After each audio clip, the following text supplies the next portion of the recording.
was the influence then of literally flying high into the skies? Because you also enjoyed a very successful career flying with some major airlines. Share that journey, that literal journey. So to be very, very honest, I think flying looks great and glamorous on paper. In real life, it is tough because it's grueling, long hours, constant changes of time zones, and the responsibility of hundreds of people who are on board. I know that stewardesses are often considered as people who are there just to serve you tea or coffee, but their role is so much beyond that. They are there to take care of medical emergencies if they happen 35,000 feet above the ground.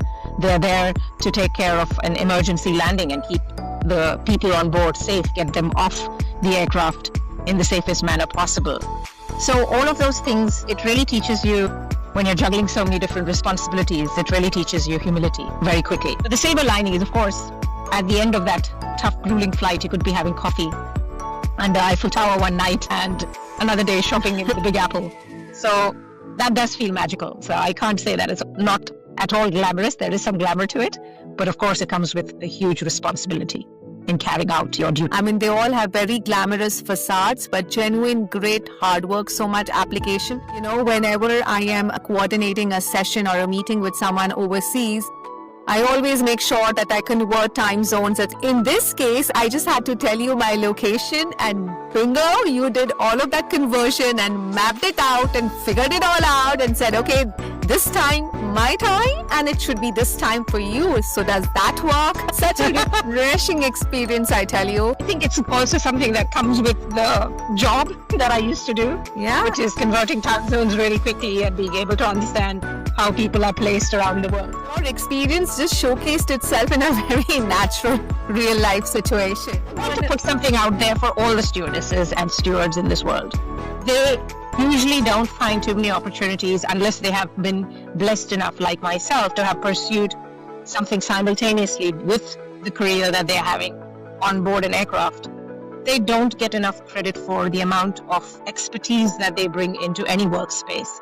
And often people don't get hired if all they have on their CV to show is, I was a steward or a stewardess on XYZ airline. Even if you didn't become a purser, I did become a purser, but even if you didn't become a purser, there's a lot of responsibility and a lot of experience that people in this industry carry with them. So I would really appeal to people to give flight attendants a chance when they decide to clip their wings and come onto ground, because they'll definitely surprise you in their ability to do a lot of things, like converting time zones. Preconceived notions, but like you said, there is so much underlying responsibility and education as well, because it's not that, you take a pretty picture and apply for it. There's proper training and education on the workings, if not the mechanicals, but some basic principles about the aircraft in itself, and of course, emergency science.